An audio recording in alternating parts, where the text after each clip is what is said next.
recommencer une vidéo parce qu'on s'est rendu compte qu'on était flou dessus. Ah, c'est trop bien. Bonjour à tous, aujourd'hui je vous retrouve pour une vidéo où je vais vous présenter les livres que j'ai abandonnés. Que ce soit clair tout de suite, cette vidéo n'est absolument pas pour, je ne sais pas, pour culpabiliser les gens ou pour exprimer ma honte d'avoir abandonné ces livres. C'est tout simplement pour vous montrer que, il faut déculpabiliser. Si vous n'avez pas envie de lire un livre, vous le laissez de côté, tout simplement.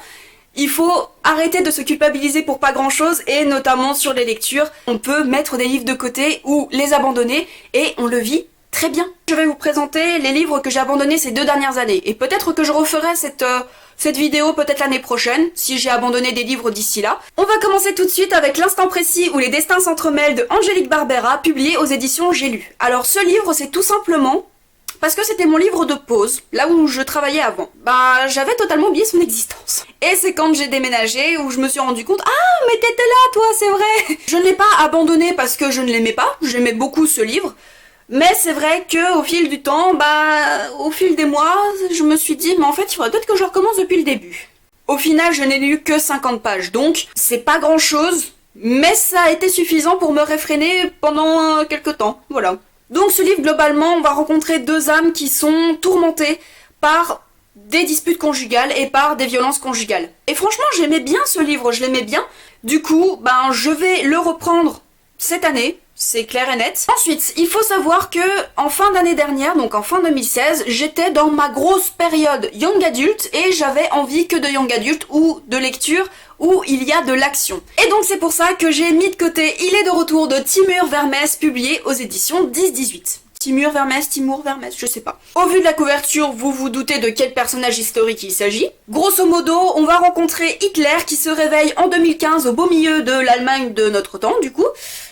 2015 2011. Attention, c'est 2011, excusez-moi. Hitler est caricaturé dans ce livre parce qu'il va y avoir énormément d'opposition entre ce qu'il se faisait de l'Allemagne du futur et ce que l'Allemagne est devenue. Et c'est franchement très drôle. Il y a des passages dans ce livre où j'ai éclaté de rire sur mon canapé parce que voilà, Hitler qui appelle un enfant Cristiano Ronaldo parce qu'il y a Cristiano Ronaldo sur le dos de son maillot. Voilà, pour moi c'est drôle. Pour lui ce n'est pas drôle, mais pour moi c'est drôle. Donc c'est une lecture qui tourne énormément Hitler en dérision et c'est ça qui m'a énormément plu. Mais ça a été le syndrome de la peste en fait d'Albert Camus, c'est-à-dire qu'il y a l'action et il y a les analyses à côté. Et c'est clairement les analyses que je n'ai pas aimées, c'est pas que je les ai pas aimées, c'est que je trouvais que ça me coupait dans ma lecture. Moi qui avais envie d'action, moi qui avais envie de suivre Hitler dans ce livre, moi qui avais énormément de voir ce que le personnage d'Hitler allait donner dans ce bouquin, quand on passait sur les moments d'analyse, j'avais pas envie. J'avais pas envie de suivre les conflits géopolitiques de je ne sais quel pays. Moi j'avais envie de suivre Hitler, c'est tout. Et voilà, en fait c'est pour ça que je l'ai laissé de côté, donc je vais le reprendre cette année, ça c'est clair. Alors, sur les 4 livres que je vais vous présenter, il y en a 3 que je vais évidemment reprendre dans l'année en cours, je pense. Et il y a celui-ci. Celui-ci où je l'ai clairement abandonné parce que... non. La meute du Phénix, par Susan Wright, publié aux éditions Milady.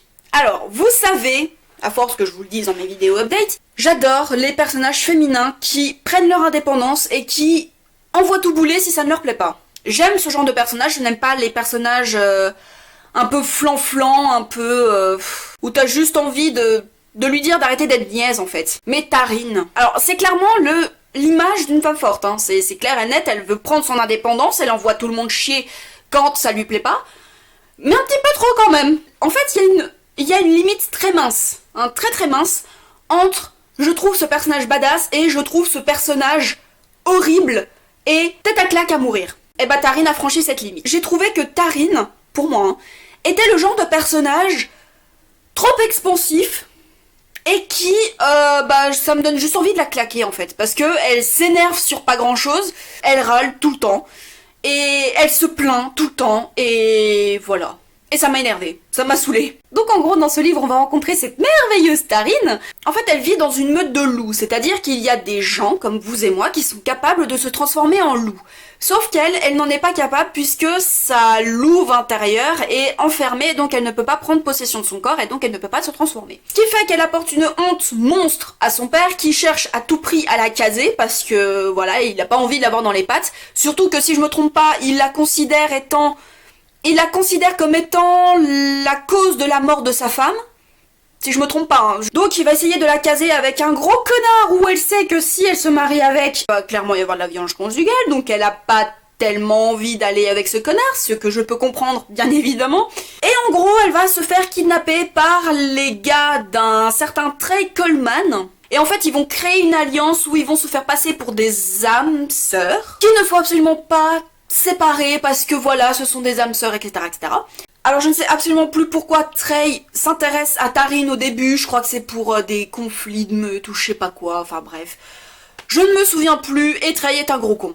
Non, c'est pas que c'est un gros con, en fait c'est le syndrome du bad boy, c'est-à-dire que grosso modo Trey est un connard, hein, qui est un coureur de jupons qui ne se cache pas, et qui ne se sert de Taryn que pour ses intérêts au début, hein, parce qu'évidemment après il va y avoir des sentiments qui vont se créer. Et en fait, c'est un gros connard parce qu'il a eu une vie difficile.